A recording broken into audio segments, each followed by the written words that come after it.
మాట్లాడుకున్న వాళ్ళు తిడతారు, చెప్పేవాళ్ళు కాదు. ఏమిటా పరుగులో?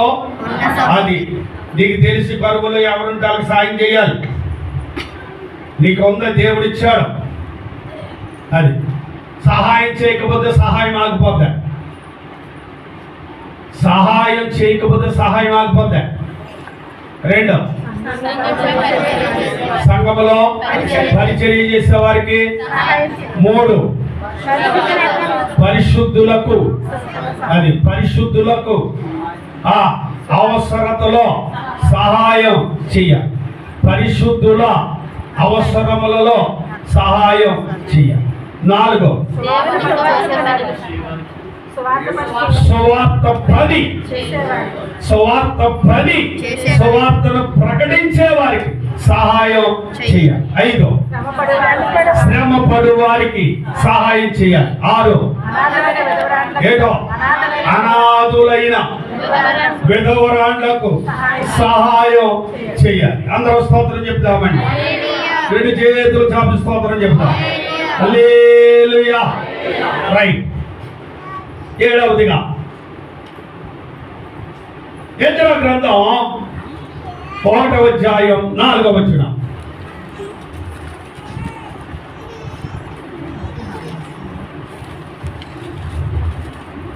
ఆరవ అధ్యాయం 8వ వచనం. 8వ అధ్యాయం 36వ వచనం.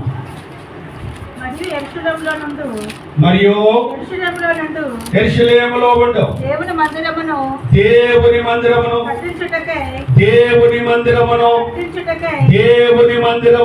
బైబిల్ తీయలేదా? బైబిల్ తీయండి. దేవుని మందిరమును కట్టించుటకై. చూసారండి, దేవుని మందిరమును కట్టించుటకై స్వేచ్ఛ అర్పణ కాక ఆయా స్థలములలో ఉన్నవారు తమ యొక్క నివసించే వారికి వెండి బంగార వస్తువులను పశువులను ఇచ్చి దేని కొరకు అంటే దేవుని మందిరమును కట్టించడం. అందరూ స్తోత్రం చెప్తారండి. ఇంకా గట్టిగా స్తోత్రం చెప్తారా? ఏ మందిరమును? దేవుని మందిరము. 6వ అధ్యాయం 8వ వచనం. మరియు దేవుని మందిరమును చదువమా. దేవుని మందిరమును